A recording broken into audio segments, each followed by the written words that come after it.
मेरे चैनल धार्मिक जीवन में आप सभी का बहुत बहुत स्वागत है दोस्तों।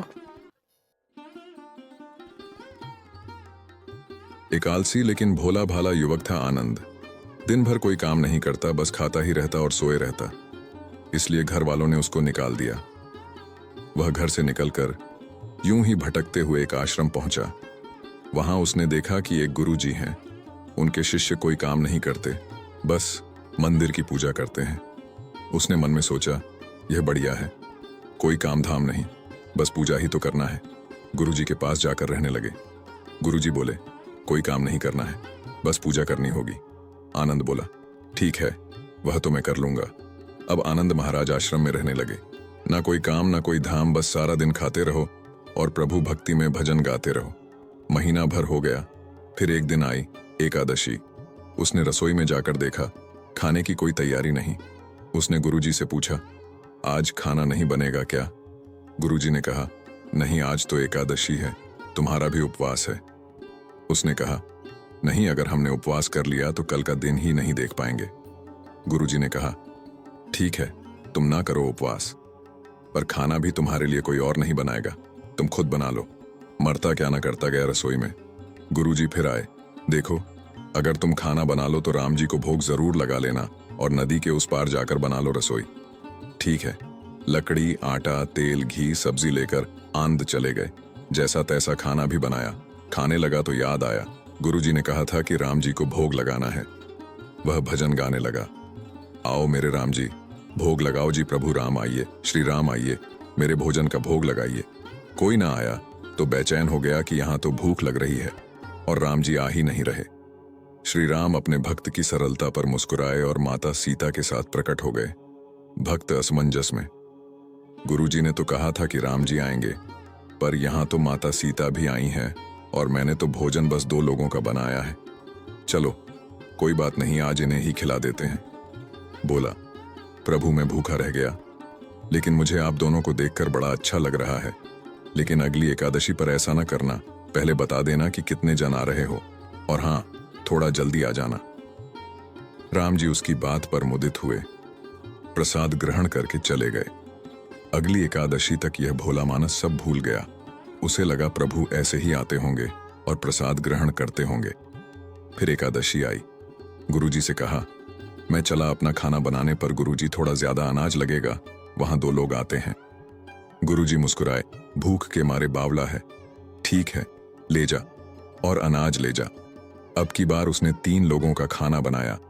फिर गुहार लगाई, प्रभु राम आइए, सीताराम आइए, मेरे भोजन का भोग लगाइए। प्रभु की महिमा भी निराली है। भक्त के साथ कौतुक करने में उन्हें भी बहुत मजा आता है। इस बार वे अपने भाई लक्ष्मण, भरत, शत्रुघ्न और हनुमान जी को लेकर आ गए। भक्त को चक्कर आ गए, यह क्या हुआ? एक का भोजन बनाया तो 2 आए, आज 2 का खाना ज्यादा बनाया तो पूरा खानदान आ गया। लगता है आज भी भूखा ही रहना पड़ेगा। सबको भोजन लगाया और बैठे बैठे देखता रहा। अनजाने ही उसकी भी एकादशी हो गई। फिर अगली एकादशी आने से पहले गुरुजी से कहा, गुरुजी, ये आपके प्रभु राम जी अकेले क्यों नहीं आते? हर बार कितने सारे लोग ले आते हैं, इस बार अनाज ज्यादा देना। गुरुजी को लगा, कहीं यह अनाज बेचता तो नहीं है, देखना पड़ेगा जाकर। भंडार में कहा, इसे जितना अनाज चाहिए दे दो, और छुपकर उसे देखने चल पड़े। इस बार आनंद ने सोचा, खाना पहले नहीं बनाऊंगा, पता नहीं कितने लोग आ जाएं, पहले बुला लेता हूं, फिर बनाता हूं। फिर टेर लगाई, प्रभु राम आइए, श्री राम आइए, मेरे भोजन का भोग लगाइए। सारा राम दरबार मौजूद। इस बार तो हनुमान जी भी साथ आए, लेकिन यह क्या, प्रसाद तो तैयार ही नहीं है। भक्त ठहरा भोला भाला, बोला, प्रभु इस बार मैंने खाना नहीं बनाया। प्रभु ने पूछा, क्यों? बोला, मुझे मिलेगा तो है नहीं, फिर क्या फायदा बनाने का, आप ही बना लो और खुद ही खा लो। राम जी मुस्कुराए। सीता माता भी गदगद हो गई उसके मासूम जवाब से। लक्ष्मण जी बोले, क्या करें प्रभु?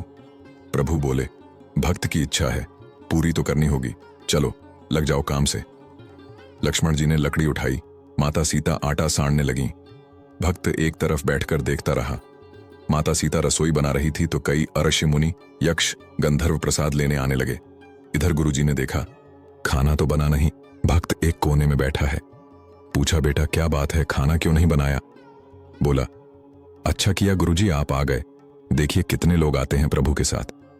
गुरुजी बोले, मुझे तो कुछ नहीं दिख रहा, तुम्हारे और अनाज के सिवा भक्त ने माथा पकड़ लिया।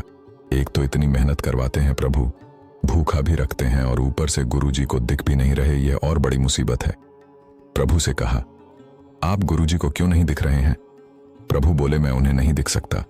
आनंद बोला, वे तो बड़े पंडित हैं, ज्ञानी हैं, विद्वान हैं, उन्हें तो बहुत कुछ आता है, उनको क्यों नहीं दिखते आप?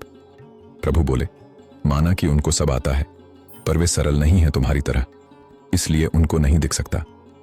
आनंद ने गुरुजी से कहा, गुरुजी, प्रभु कह रहे हैं आप सरल नहीं हैं, इसीलिए आपको नहीं दिखेंगे। गुरुजी रोने लगे, वाकई मैंने सब कुछ पाया, पर सरलता नहीं पा सका तुम्हारी तरह, और प्रभु तो मन की सरलता से ही मिलते हैं। प्रभु प्रकट हो गए और गुरुजी को भी दर्शन दिए। इस तरह एक भक्त के कहने पर प्रभु ने रसोई भी बनाई। भक्ति का प्रथम मार्ग सरलता है। जय सिया राम, जय जय सिया राम।